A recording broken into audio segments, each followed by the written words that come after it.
ఇర్మియా గ్రంథము 24:6 పడగొట్టక వారిని కట్టెదను, పెళ్లగింపక వారిని నాటెదను. ఏలియాతో దేవుడు అంటాడు, పడిపోయిన బలిపీఠమును కట్టమని.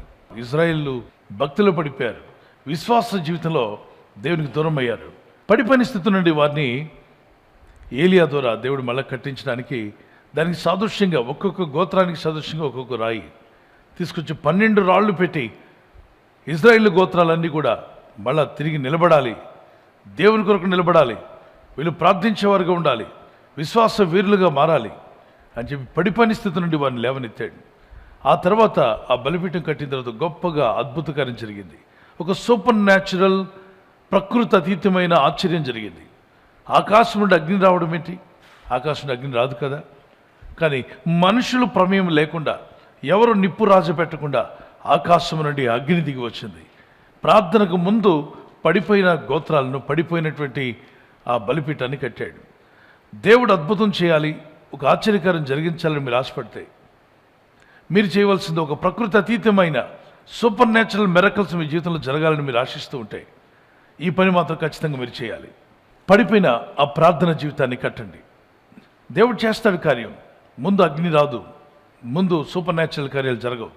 మనం చేయవలసిందని మనం చేయాలి. మనల్ని మనం సరి చేసుకోవడానికి, ప్రార్థన జీవితాన్ని కట్టుకోవడానికి ప్రయత్నం చేయండి. ఇక మీరు కట్టలేనిది ఆయన కడతాడు. అందుకే ఏలియా, దేవా మీరే కట్టండి, ఈ గోత్రాలు 12 గోత్రాలకు సాదృశ్యంగా ఉన్నటువంటి 12 రాళ్ళు తీసుకొచ్చి మీరే మీ దూతలను పంపి బలిపీఠం కట్టించుకోదేవా అనలేదు. ఆయన పని కట్టుకుని ఒక్కొక్క బండను మోసుకుని తీసుకొచ్చి ఒక దగ్గర పెట్టి తన సాయశక్తిలో పోరాడి ఆ బండలన్నీ కూడా 12 రాళ్ళు చేయలేవు లెక్క చూసుకున్నాడు. ఆ తర్వాత ఆ బలిపీఠం మీద చేర్చవలసినవన్నీ చేర్చి ఏర్పాటు చేసి అప్పుడు దానికి దూరంగా మోకరించి ప్రార్థన చేశాడు. పరలోకమందున్న తండ్రి, నా ప్రార్థన ఆలకించి ఇదిగో ఒక అద్భుతం చేయండి అని మొరపెట్టాడు. అతను చేసిన ప్రార్థన దేవుడు విన్నాడు. ముందు తను చేయవలసిన పని చేసిన తర్వాత ప్రార్థించాడు. మనలో చాలాసార్లు మనం చేయవలసింది చేయకుండా అంతా దేవుడే చేయాలని ఆశపడతాం. అది మన పొరపాటు.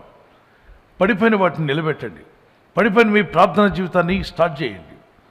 ఆగిపోయిన మీ ఆత్మీయ విశ్వాస జీవితాన్ని ప్రారంభించండి. అడగండి, ప్రభా ఈ పడిపోయిన స్థితి నాకు ఉండొద్దు.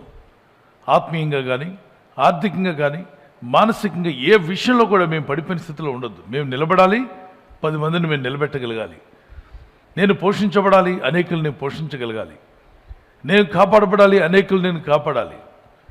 నన్ను స్థిరపరచుదేవా, నా కుటుంబాన్ని కట్టండి, నా ఇంటిని కట్టండి, మా జీవితాలను స్థిరపరచమని దేవుని మీద ఆధారపడి విశ్వాసంతో ప్రార్థించండి. ఆ విధంగా ఏలియా ప్రార్థించగా ఆకాశం నుండి అగ్ని దిగి వచ్చింది. It's a super natural miracle coming fire from heaven. It's not easy thing. అది ఊరికే జరిగేటువంటి పని కాదు. అది నిజంగా దేవుడు కలుగు చేసుకున్నాడు. ఎప్పుడు ప్రార్థనకు జవాబిచ్చాడు? బలిపీఠం కట్టాక, కట్టకముందా? కట్టిన తర్వాత. కట్టింది ఎవరు? ఏలియా. అగ్ని పంపింది ఎవరు? దేవుడు. ముందు అగ్ని రాలేదు, ముందు కట్టబడడం జరిగింది. అంటే మన జీవితాల్లో విశ్వాసంలో కానీ, భక్తిలో కానీ, ప్రార్థనలో కానీ ఏ విషయంలో అయినా పడిపోయి ఉంటే దాన్ని మీరు నిలబెట్టుకోండి. ఆ తర్వాత మహోన్నతమైన అద్భుతమైన కార్యాలు మీలో, మీ కుటుంబంలో ప్రభు జరిగించబోతున్నాడు. ఆయన జరిగించి తీరగలడు. దేవునికి స్తోత్రం కలుగును గాక. ప్రార్థన చేసుకుందాం. చేతులు ప్రభా, ఈ వాక్యోపదేశం విని ఎవరైతే ప్రార్థిస్తున్నారో వారి ఆత్మీయ జీవితాన్ని రీబిల్డ్ చేసుకోవడానికి సహాయం చేయండి. ఆ విశ్వాస యాత్రలో మరలా తిరిగి స్టార్ట్ అవటకు సహాయం చేయండి. పడిపోయిన ఆత్మీయ జీవితాన్ని మళ్ళీ తిరిగి నిలబెట్టుకునే కృపనివ్వండి. ఈ రాత్రి నెమ్మదితో పండుకొని సురక్షితంగా కాపాడబడినట్లుగా నీ అగ్ని కంచి వేసి మమ్మల్ని కాపాడండి. మీ చిత్తములో కొనసాగే కృప మా అందరికీ దయచేయమని యేసుక్రీస్తు ప్రశస్త నామములో మీరందరికీ చక్కని నిద్ర దయచేసి తెల్లవారు లేచి కృపను మాకిమ్మని క్రీస్తు నామములో అడిగి వేడుకుంటున్నామా పరలోకపు తండ్రి. ఆమేన్, ఆమేన్. ఈ వాగ్దానాన్ని మీతోనే ఉంచుకోకుండా లైక్ చేయండి, షేర్ చేయండి. అనేకులు ఈ యొక్క ఛానల్ సబ్స్క్రైబ్ చేసుకోమని తెలియపరచండి. సబ్స్క్రైబ్ చేయని వారు కూడా సబ్స్క్రైబ్ చేయండి. Good night. God bless you.